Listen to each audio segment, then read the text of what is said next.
குறைக்கப்படும்.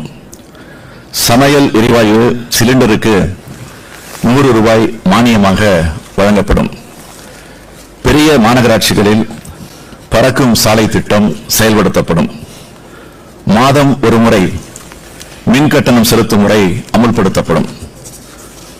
நியாய விலைக் கடைகளில் மாதம் 1 கிலோ சர்க்கரை கூடுதலாக தரப்படும். உளுந்தம்பருப்பு மீண்டும் வழங்கப்படும். அனைத்து அரசு வேலைவாய்ப்புகளிலும் பெண்கள் இடஒதுக்கீடு 30 விழுக்காட்டிலிருந்து 40 விழுக்காடாக ஆக்கப்படும். சட்டம் ஒழுங்கை காக்கும் பணியின் போது உயிரிழந்த காவலர் குடும்பத்திற்கு 1 கோடி ரூபாய் வழங்கப்படும். பெண்களுக்கு எதிரான சைபர் குற்றங்களை களைய சைபர் காவல் நிலையங்கள் உருவாக்கப்படும். குடிசைகளே இல்லாத தமிழகம் உருவாக்க கலைஞர் சிறப்பு வீட்டு வசதி திட்டம் கொண்டு வரப்படும். நகர்ப்புறங்களில் ஆட்சேபனை இல்லாத இடங்களில் குடியிருப்போருக்கு வீட்டுமனை பட்டா வழங்கப்படும். கிராம நத்தத்தில் உள்ள வீட்டு மனைகளுக்கு பட்டா வழங்கப்படும்.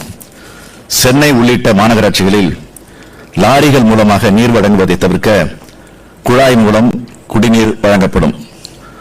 அனைத்து கிராமங்களுக்கும் தூய்மையான குடிநீர் வழங்கப்படும். கடலோர மாவட்டங்கள் அனைத்திலும் கடல் நீரை குடிநீராக்கக்கூடிய திட்டம் செயல்படுத்தப்படும். முக்கியமான மலை கோயில்கள் அனைத்திலும் கேபிள் கார் வசதி ஏற்படுத்தி தரப்படும். கிராமப்புற பூசாரிகளின் ஊதியமும் ஓய்வூதியமும் அதிகரிக்கப்படும். இந்து ஆலயங்கள் புனரமைப்பு குடமுழுக்கு பணிக்கு 1000 கோடி ரூபாய் ஒதுக்கீடு செய்யப்படும். மசூதி தேவாலயங்களை சீரமைக்க 200 கோடி ரூபாய் ஒதுக்கீடு செய்யப்படும். அனைத்து சாதியினரும் அர்ச்சகராகலாம் என்ற சட்டத்தின் மூலம் முறையான பயிற்சி பெற்று 14 ஆண்டுகளாக வேலையின்றி காத்திருக்கும் 205 அர்ச்சகர்களுக்கும் உடனடி பணி நியமனம் செய்யப்படும். 60 வயதுக்கு மேற்பட்ட முதியோருக்கு உதவித்தொகை 1500 ரூபாயாக உயர்த்தப்படும். 32 லட்சம் ஆதரவற்ற பெண்கள், கைம்பெண்கள், 50 வயதை கடந்த மணமாகாத பெண்கள், மாற்றுத்திறனாளிகள், உழவர் பாதுகாப்பு திட்ட பயனாளிகள், இலங்கை அகதிகள் ஓய்வூதியம் 1500 ரூபாயாக ஆக்கப்படும். ஏழை மக்கள் பசி தீர முதல் கட்டமாக 500 இடங்களில் கலைஞர் உணவகம் அமைக்கப்படும்.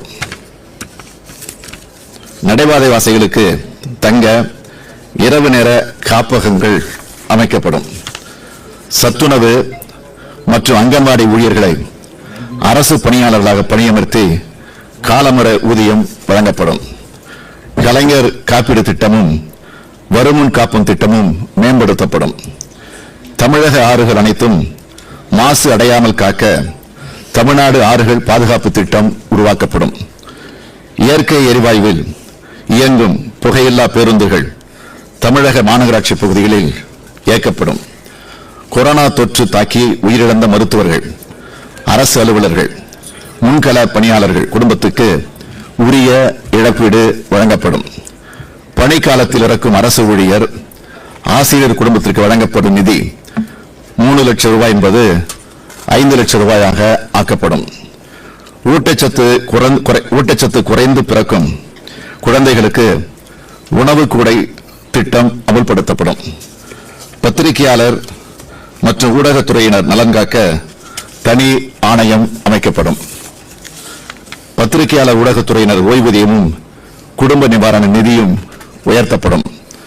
சிறு குறு விவசாயிகளுக்கு புதிய மின் மோட்டார் வாங்க 10,000 ரூபாய் வரை மானியம் வழங்கப்படும். ஆட்டோ ஓட்டுநர்கள் சொந்தமாக ஆட்டோ வாங்கிட 10,000 ரூபாய் மானியம் வழங்கப்படும். மகளிருக்கு பேறுகால உதவித்தொகை 24,000 ரூபாயாக உயர்த்தப்படும். நீட் தேர்வை ரத்து செய்ய கழக ஆட்சி அமைந்ததும் முதல் சட்டமன்ற கூட்டத்தொடரிலேயே சட்டம் இயற்றப்படும். முதல் தலைமுறை பட்டதாரிகளுக்கு அரசு பணிகளில் முன்னுரிமை வழங்கப்படும். வேலைவாய்ப்பு அலுவலகங்கள் இளைஞர்களின் திறன் பயிற்சி மையங்களாக செயல்படும். 5 ஆண்டுகளில் 50 லட்சம் மாணவர்களுக்கு திறன் மேம்பாட்டு பயிற்சி வழங்கப்படும். அரசு துறைகள் கல்வி நிலையங்களில் காலியாக உள்ள 3.5 லட்சம் பணியிடங்கள் நிரப்பப்படும். புதிதாக 2 லட்சம் வேலை வாய்ப்புகள் உருவாக்கப்படும். தமிழகத்தில் உள்ள தொழில் நிறுவனங்களில் 75 விழுக்காடு வேலை வாய்ப்புகள் தமிழர்களுக்கு வழங்க சட்டம் கொண்டுவரப்படும். அரசு ஊழியர்களுக்கான ஓய்வூதியம் 80 வயதுக்கு மேல் 20 விழுக்காடாக உயர்த்தி வழங்கப்படுகிறது. அதனை 70 வயதுக்கு மேல் 10 விழுக்காடாகவும் 80 வயதுக்கு மேல் 10 விழுக்காடாகவும் வழங்குவோம். வேலையில்லா பட்டதாரிகள் குறுந்தொழில் தொடங்க 20 லட்சம் ரூபாய் வரை கடன் வசதி வழங்கப்படும். அரசு பணி மகளிருக்கு பேறுகால விடுமுறை 12 மாதமாக உயர்த்தப்படும். சிறப்பு தாய் சேய் நலத்திட்டம் என்ற பெயரால் கருவுற்ற பெண்களுக்கு வீடு தேடி மருத்துவ வசதி வரும். புதிய தனி கனிம வள அமைச்சகம் உருவாக்கப்படும். கனிமங்கள், தாது மணல் ஆகிய தொழில்கள் அனைத்தும் டாமி நிறுவனத்தின் கீழ் அரசே நடத்தும்.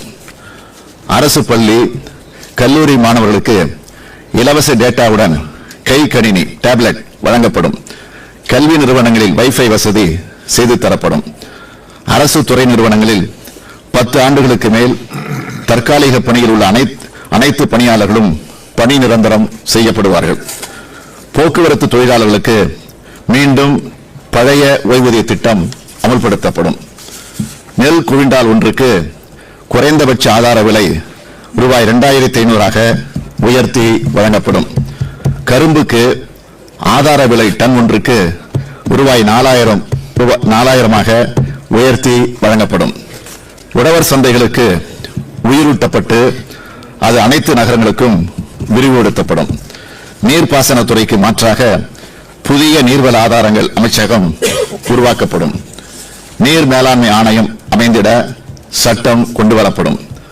முதலமைச்சரின் நேரடி கண்காணிப்பில் ரூபாய் 10,000 கோடியில் பெரிய ஏரி, குளங்கள் பாதுகாப்பு சிறப்பு திட்டம் அமல்படுத்தப்படும்.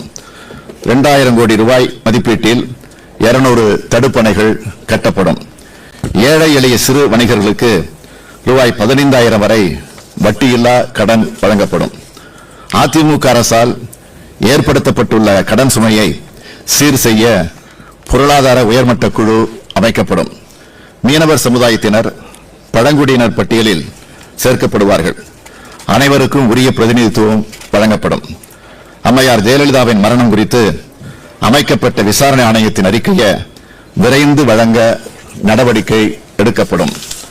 அரசியலமைப்பு சட்டத்தின் பொதுப்பட்டியலில் உள்ள கல்வித்துறையை மீண்டும் மாநில பட்டியலுக்கு கொண்டுவர முயற்சிகள் மேற்கொள்ளப்படும்.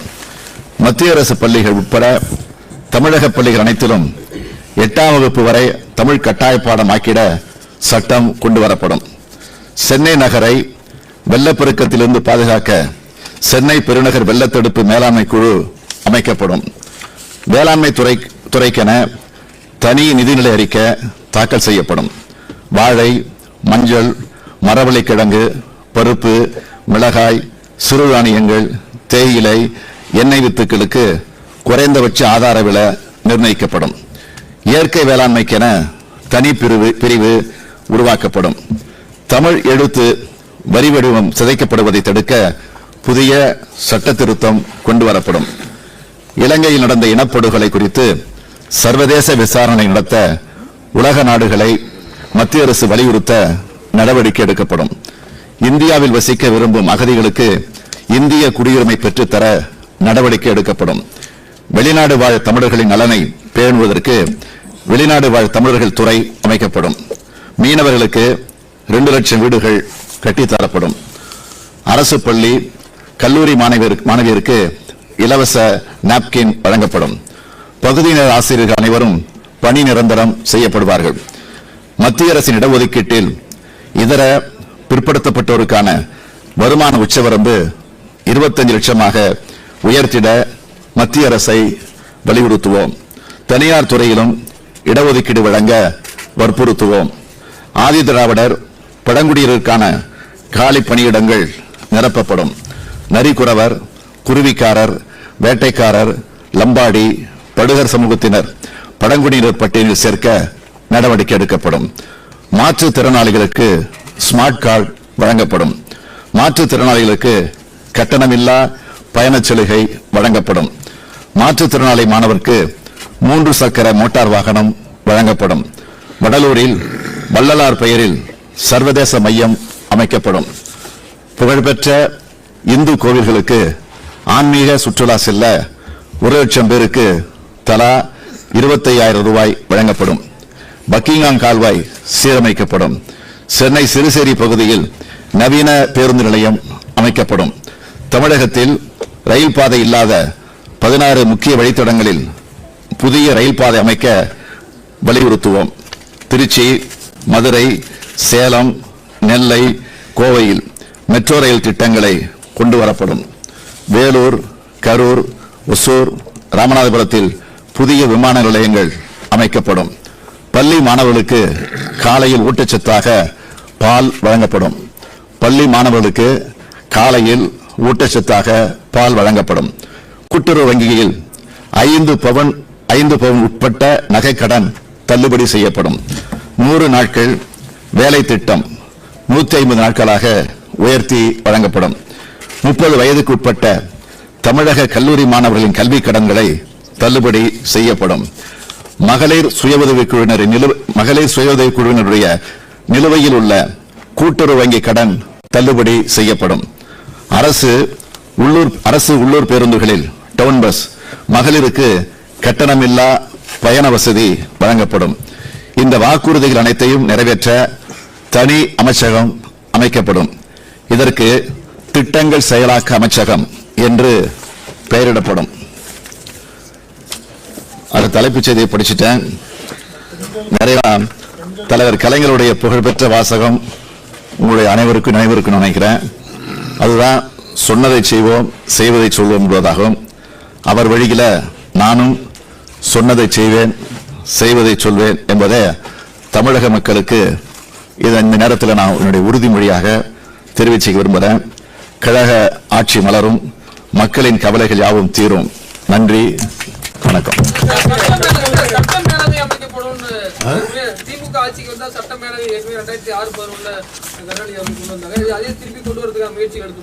தேர்தல் அறிக்கை படிச்சுட்டு நான் புக்கு கொடுத்துறேன்.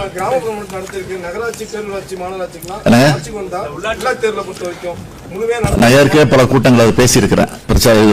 நிறைய நிகழ்ச்சிக்கு போனப்போ திமுக பிரச்சாரத்துக்காக போனப்போ ஏற்கனவே பேசியிருக்கிறேன். உள்ளாட்சி தேர்தல் நடத்தணுங்கிறதா எங்களுடைய கோரிக்கை. அறகுறையா நடத்தி வச்சிருக்கிறாங்க. முழுமையாக எந்த காரணம் கொண்டும் நடந்த தேர்தலை கலைக்க மாட்டோம். அதிமுக இருந்தா அது கலைப்பாங்க. அது நடைமுறையில் பார்த்திருக்கிறோம். திமுக பொறுத்த வரைக்கும் நிச்சயமாக கலைக்க முயற்சியில் ஈடுபட மாட்டோம். மிச்சம் இருக்கக்கூடிய உள்ளாட்சி தேர்தலையும் வேகமாக விரைவாக நடத்துவோம்.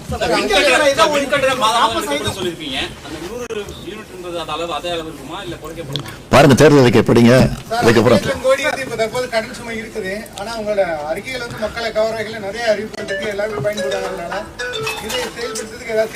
அதுதான் தனியா ஒரு துறையை அமைக்கப்படுறேன்னு சொல்லியிருக்கேன். அது